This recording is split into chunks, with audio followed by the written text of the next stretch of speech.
Hello everyone, and welcome to the Synology Product Online Training. We have an awesome topic for everyone here today, going over a new software solution from Synology called Synology Tiering. This software platform will help you build better, more intelligent file services in your environment using multiple Synology NAS. Before we begin, some introductions are in order. My name is Cody. I'm a product manager here at Synology, and I'll be your guide for this one this time around. Now let's go ahead and take a look at our agenda for today. We're going to begin with an introduction to Synology Tiering so we can get acquainted with this new software package from Synology. We're then going to take a look at some use cases and applications where we can utilize this Synology Tiering suite most effectively, including rapid data ingestion operations, management of massive file libraries, and reducing your SSD footprint on the hot side of the tier.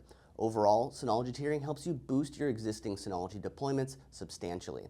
We're then going to take a look at some hardware and deployment considerations you should take into account if you're looking to implement Synology Tiering in the future. Moving on to Section 1, our introduction on Synology Tiering. So, what is tiering? Overall, as a general concept, tiering is a way for you to build multiple computer systems together such that they can work together in your production environment. Typically in a tiering environment, you're able to leverage the speed of higher performance, more costly units with the economy of high density, higher capacity units on top of that. With tiering, you're usually able to automatically allocate storage based on policies that you set. Whenever you pair that hot tier and that cold tier together, they can now communicate and exchange data freely between them.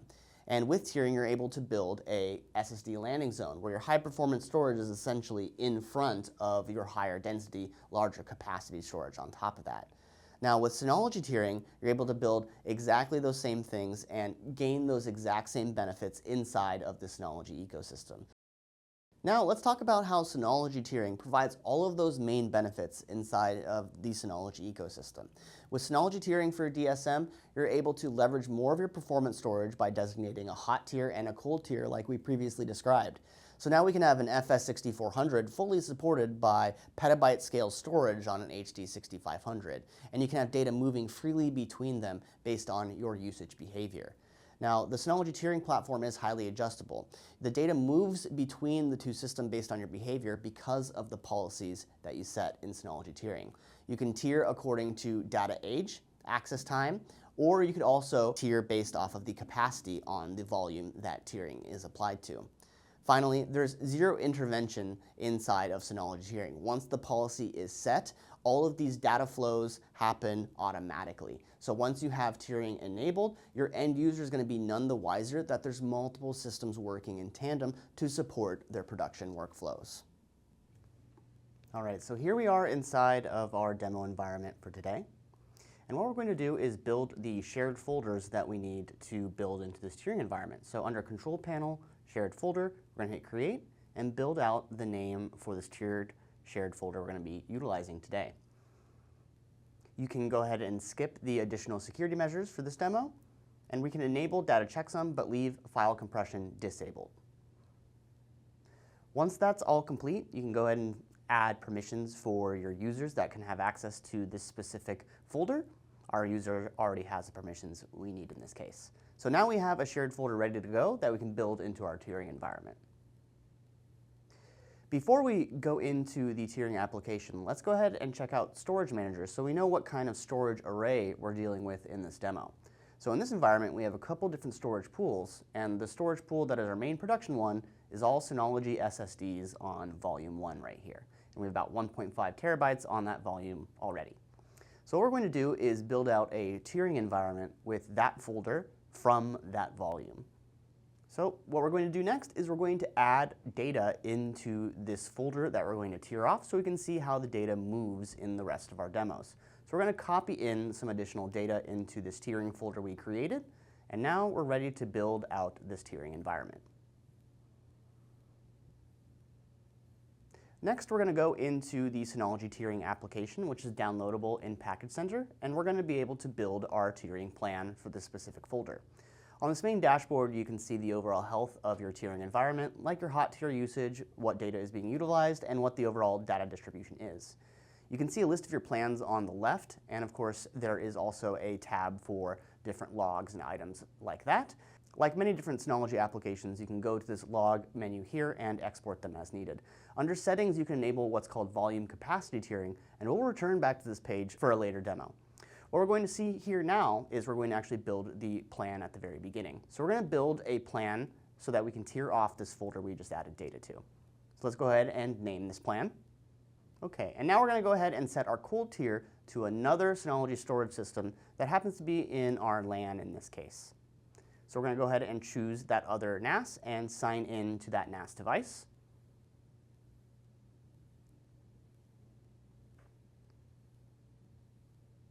Once that's completed, we can choose the volume that will be the cold tier destination on the other system. You can see this system has 30 terabytes available to it.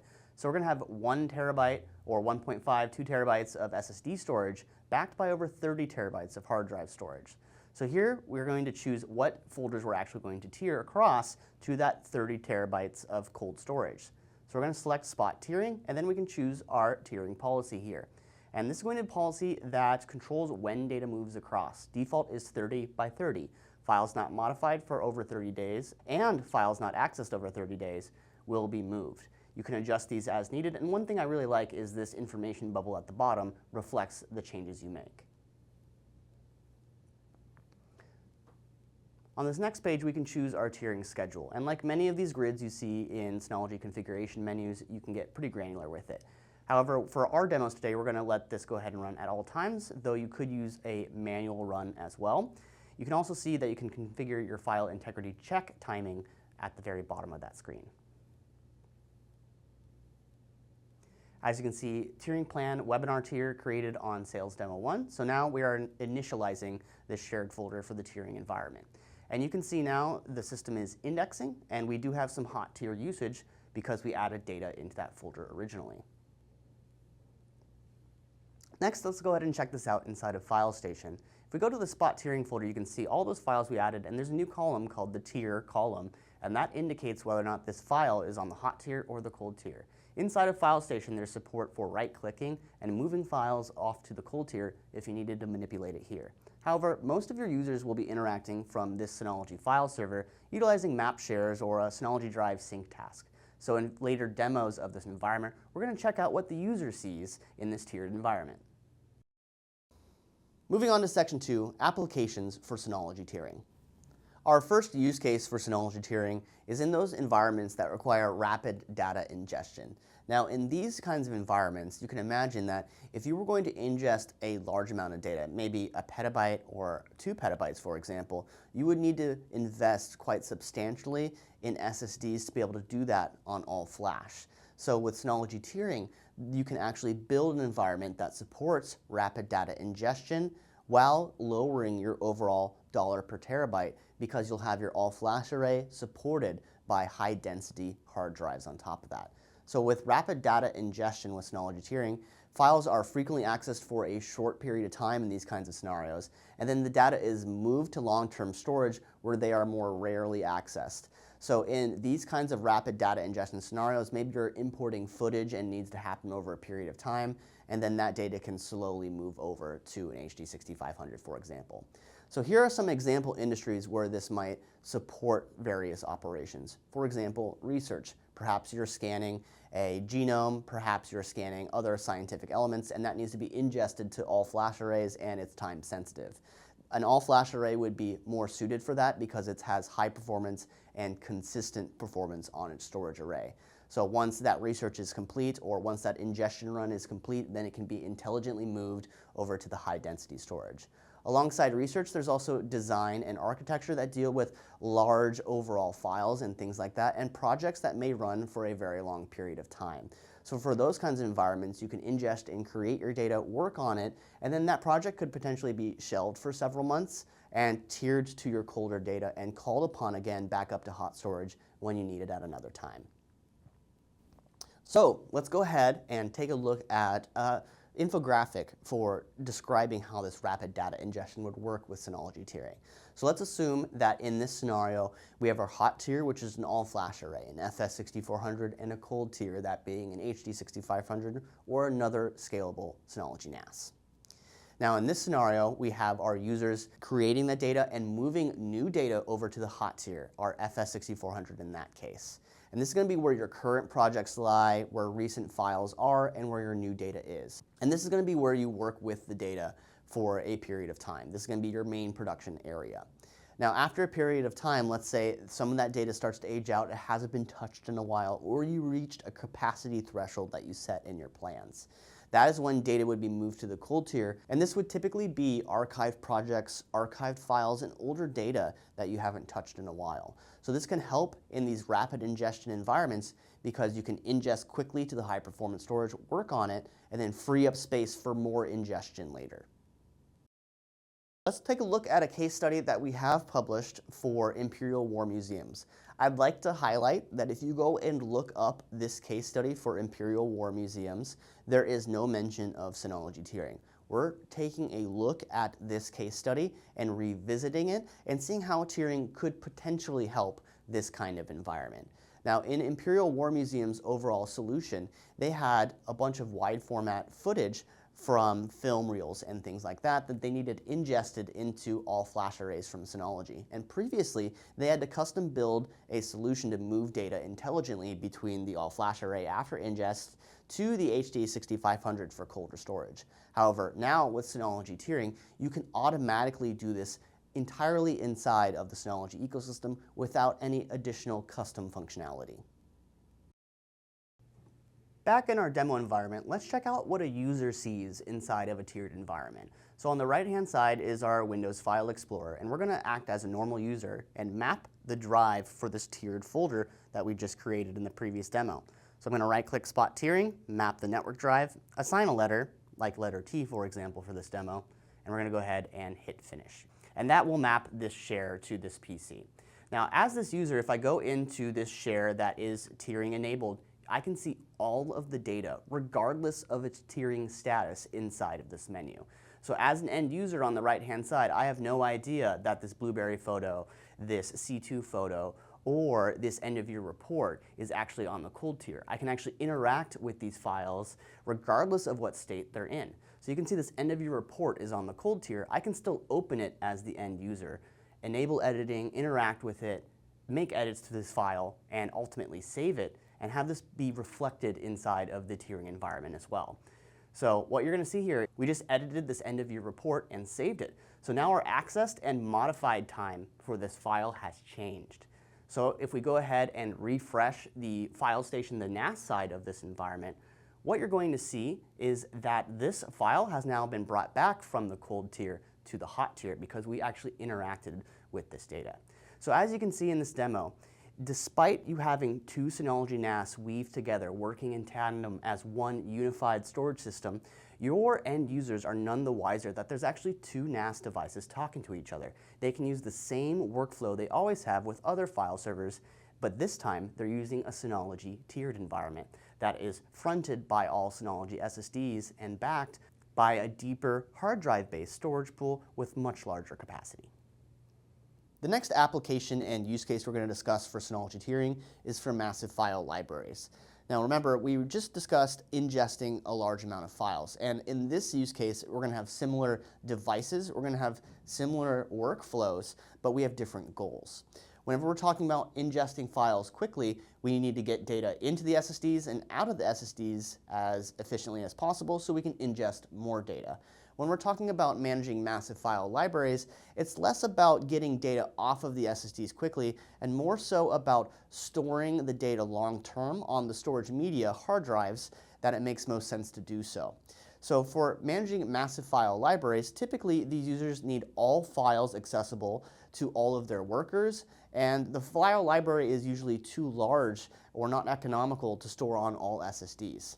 So some different industries that may have these challenges are media production and video game development alike. For media production, the video libraries can require a vast amount of storage, and the portfolio of those media production houses can be many terabytes deep, for example. Video game development is very similar, though they have to retain their video game assets for quite a long period of time. So these are two different industries that might have deep retention requirements, but also would need some high-speed performance up front just in case they need to do some production work. let's take a closer look at the workflow for how Synology Tiering helps you manage massive file libraries. Remember, we're talking about two specific industries in this workflow diagram. We're talking about media production and video game design. And in these kinds of environments, we have a lot of creative users that either access the hot tier locally over local file protocols like map shares, or they have remote users that can now sync with the hot tier utilizing Synology Drive. Now, these creatives in this industry, in this workflow, they'll work on the hot tier, build and create there, and access all of their most recent files from there. Now, if they have any projects that go stale, complete, or what have you, that stale, stagnant data would then be moved over to the cold tier based on policies that you set. So your cold tier could hold things like older video files, images and assets that are no longer in use for your current projects, design files, and then older projects in their overall entirety. Back in our demo environment, let's go ahead and build this tiering folder into Synology Drive so our remote users can access this data to create if they need to. So under Team Folder in Synology Drive Admin Console, we're going to enable that tiered folder. This brings it into the next generation environment of Synology Drive, giving it all the capabilities of that platform. We're going to find our tiering folder like you see here and enable it. You'll notice that this folder is designated as a hot tier folder. That's good. We want to enable Synology Drive on the hot tier. For the cold tier folders that you can see here, you're not even able to enable Synology Drive on the cold tier. You always want to enable it on the hot tier. So we're going to go through the process of enabling this folder as a Synology Drive folder. And you're going to see a couple different warnings that are specific to Synology Drive and how it works with tiering involved. And once we clear all of these, then this tiered folder will now be available in the Synology Drive environment, and you can then sync against it from the Synology Drive client. So now what we're going to do is we're going to go ahead and shift gears and enable this folder in a sync task on this PC. So we're going to go ahead and connect to a new Synology NAS. I'm going to use an IP address in this case, though you can use Quick Connect, fully qualified domain names, or VPNs on top of that. So we're going to type in this IP address, use our username and password, and we're going to clear some of these warnings for this specific demo, and we can choose where this will sync to on this device. For the NAS side folder, you can see we can select the spot tiering folder we've been working with, and on the local side, we can create a folder that it will sync to in my documents folder, for example.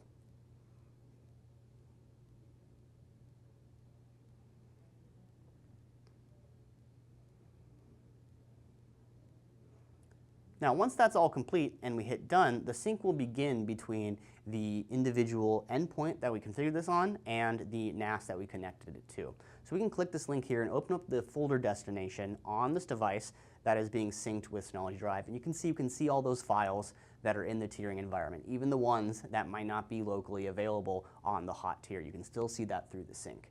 So now your users, depending on if they're local or remote, have two different options. On the left-hand side, they can use the Synology Drive sync client to interact with their data. On the right-hand side, they can use mapped drives, for example. So on the left-hand side, you would be more of a remote user using the Synology Drive sync client to interact with these files. And on the right-hand side would be more common for local users in your environment that actually come into the office to work. But as you can see, Synology Tiering is fully integratable either on the normal file serving side and even the next generation file serving side of Synology capabilities. We're able to fully integrate Synology Tiering with your Synology Drive environment so even your remote workers can enjoy this new and improved data management system. The next application for Synology Tiering I'd like to discuss is how it can help you reduce your SSD footprint on the hot tier, for example. It's important to note that the two different concepts that we discussed previously, ingesting files and managing massive file libraries, also in essence benefit from this concept. But with Synology Tiering, at the file level, we're able to put a hot production tier in front of a higher capacity unit.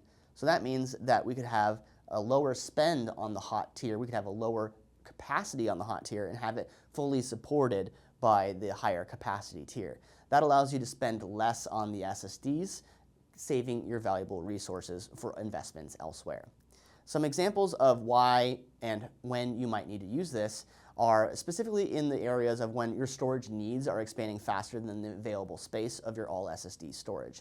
Maybe you expect your SSD storage to be a certain amount and you're growing faster than you expected. So then Synology Tiering could come to the rescue and allow you to offload some of your data from your SSD storage onto a higher capacity unit. Another kind of reason why you would want to utilize SSDs, and maybe this concept of a lower SSD footprint, is if you need SSD level performance, but you have more of a hard drive level budget. SSDs are a more premium option, but you can still maintain and reap a lot of the benefits of using SSDs if you utilize Synology tiering in tandem with your higher capacity systems. So let's look at some example scenarios about how you can reduce your SSD footprint utilizing Synology tiering. So as you can see in these two different diagrams, we have one where it's all SSD storage. That's 3 all-flash arrays, each of them are 2U, and they all have 7 terabyte SSDs. This is around 420 terabytes available in total, and there's some different performance levels that we discuss with you if you're going with a build like that. However, you can see that we have invested in over 60 SSDs. Whereas with a Synology tiered storage solution, we could have a smaller all-flash footprint up front, just 1 2U device, backed by 60 hard drives and have data move intelligently between them. If we did a full cost analysis, if you were looking to make a purchase of these two systems, we would be able to analyze this and show you that the tiered storage system would have a lower cost per terabyte for storing your data for a longer period of time.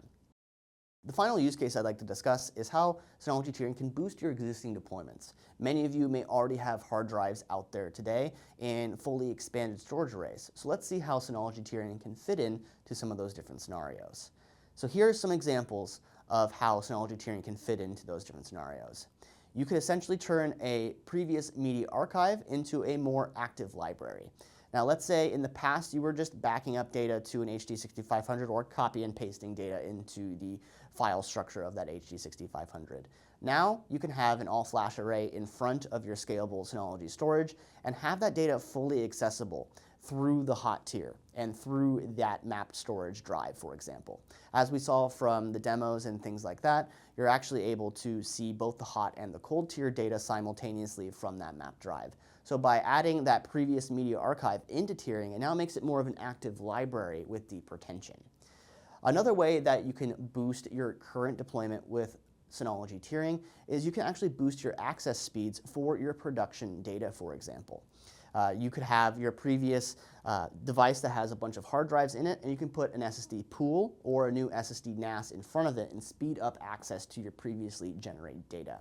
Lastly, of course, if you do have some extra drive slots in a system, for example, if you had a 12-bay system and only put in 8 drives, for example, you still have some flexibility there where you can actually add in SSDs to the remaining drive bays and use that storage pool as a tier in front of your hard drives. Because what we've discussed today so far is tiering between Synology devices, but it's important to note that tiering also works internal to devices. So you can have an SSD storage pool in front of a hard drive storage array, all inside of one single unit on top of that. So let's take a look at a diagram to see what I mean by that and how Synology tiering can boost your existing deployments. Keep in mind, in the single server scenario, you're a user that has purchased a 12-bay Synology NAS, but you didn't fill it up all the way, and in the multi-unit scenario, you have a Synology NAS that you did fill up and you've generated data over years. Now in the single server environment, you still have a couple different drive bays open. So you can actually build a completely new SSD pool with the remaining drive bays and use that as the hot tier for your cold tier storage on that same device. If you're a Synology user and you've completely filled up a system, do not despair. You can still utilize Synology tiering in your environment too. You would just need to purchase another SSD NAS. It could be even a small 4-bay NAS, 8-bay, or even another 12-bay NAS. Fill that up with as many SSDs as you need on your production side and put that in front of your existing hard drive storage array. Moving on to section 3 on hardware and deployment considerations for Synology tiering. In terms of overall hardware, tiering needs to have balanced CPUs, and if you're a seasoned Synology user, this might be a new recommendation for you. But with Synology tiering, both the hot and the cold tiers should have relatively similar core counts for these CPUs, and it should be within about 1 degree of separation. If you have an 8-core cold tier, typically the best is have an 8-core or higher hot tier in support of that. On top of that, it is fully recommended to have an uninterruptible power supply for both nodes of your tiering environment. Tiering is about moving data intelligently between devices based on policies that you set. There are some checks and balances in place to make sure the data is where it was supposed to be before you reclaim space on the hot tier, for example. But whenever we're dealing with moving data like this, you want to make sure you have a UPS there so that operations can complete in case there is a power failure. So if you are utilizing tiering in your environment, especially for production work, definitely make sure you're utilizing an uninterruptible power supply. On top of that, tiering also has a 1 gigabit minimum connection for the tiering relationship between the devices, though 10 gig or higher is recommended for tiering, as a higher bandwidth level will be able to tier a little bit more efficiently. Please also note that tiering does work with remote devices as well. You can have a Synology NAS at a different site, but again, this 1 gig minimum does also apply there. So if you have a lower WAN speed to a remote office, you may want to avoid that. Finally, I'd like to leave you with some important considerations before you deploy Synology tiering in your environment. Keep in mind, not all Synology hardware can support Synology tiering, though many modern Synology NAS devices are capable of implementing tiering either on the hot tier or the cold tier side. So definitely check the compatibility list for Synology tiering for your devices. Next, in terms of backup, while we do have data on 2 different devices with Synology tiering, on the hot tier and on the cold tier, we still want backups for that data. And since we have data on 2 separate devices, we need backups for each of them to account for all data in the entire tiering environment. Lastly is the consideration on tiering versus cache. Synology tiering works at the file level only. So if you're using a Synology NAS as a file server, Synology tiering can be beneficial to you. However, if you have block level operations, database storage or VM storage, for example, that's when you would actually want to use Synology's SSD cache. So it's important to note that there are 2 different systems for 2 different use cases. One is not replacing the other. Tiering is more for file level operations, and cache usually does best for accelerating random I/O of hard drives in database operations and VM storage applications and the like. With that said, that about wraps things up for today. Thank you so much for tuning in, and we will see you next time.